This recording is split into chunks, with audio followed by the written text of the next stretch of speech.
अस्सलाम वालेकुम।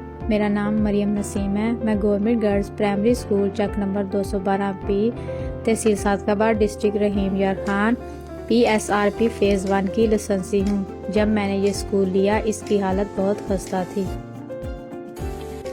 मैंने इसकी डेवलपमेंट का काम करवाया और स्कूल को पेंट करवाया। जैसा कि आप देख सकते हैं इसकी कंडीशन काफ़ी बेहतर हो चुकी है। अब लिए चलते हैं आपको क्लासरूम्स की तरफ।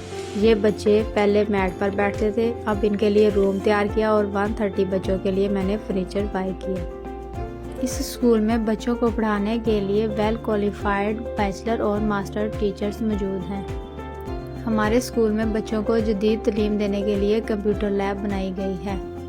ये मैंने ऑफिस तैयार किया है। जब स्कूल मुझे हैंड ओवर हुआ था इसकी तादाद 40 थी, अब अल्हम्दुलिल्लाह 200 स्टूडेंट्स हैं।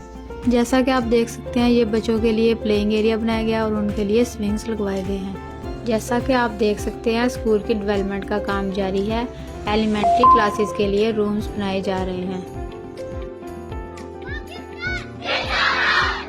Thank you so much Mariam Nawaz, Rana Sikandar Hayat and Punjab education foundation.